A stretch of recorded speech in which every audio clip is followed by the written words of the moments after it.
Ken, pahiram na ng ano mo, Ken. Cellphone. Please. Bakit? Kasi wala akong load ngayon. Tawagan ko lang muna sila nila, mama. Ha? Ano mo, ay balik mo mamaya. Salamat.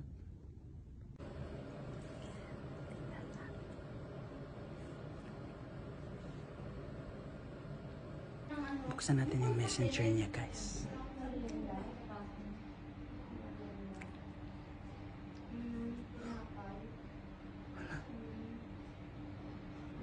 Bakit? Nakalak. Tingnan natin yung ibang apps niya, guys.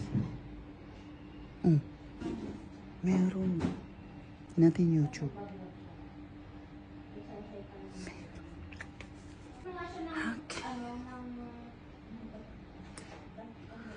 Paano niya ginawa yun? Bayan. Guys, baka marami nang nagas ng messenger nyo. Paano mag-lock ng Facebook Messenger sa phone ninyo? Sundan lamang ito. Ayan.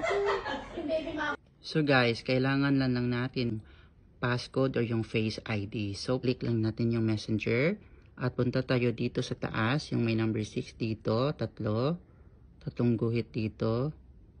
Ayan. Tapos click natin tong dito guys, yung parang sun.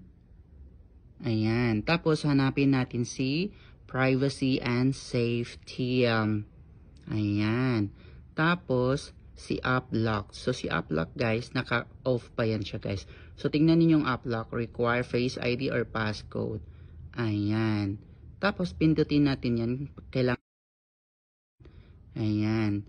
So passcode ang gagamitin natin guys. Mamili ka dyan kung ilang minuto ba, 1 minute, 15, 1 hour, or enchegada, ora da, ma-off ka agad yung messenger nyo. So i-check lamang ang after I leave messenger.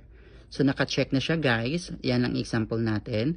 Tapos balik ka doon sa settings at saka done. O, done na siya guys. Tingnan natin kung gumana ba siya. Diba? Buksan natin ulit. Taran! Ayan. So, nangangailangan siya ng passcode. Diba? Kung passcode ang gamit nyo. Kung Face ID naman, go push. Push lamang. Ay. So, diba ganun lang kasimple guys? Para wala na magmamarites sa messenger nyo. Joke lamang.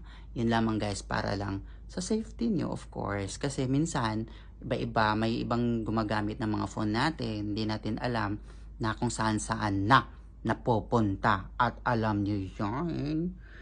Kiyawain nyo yan eh. Check. Yun lamang guys. Sana may natutunan kayo. Good afternoon everyone.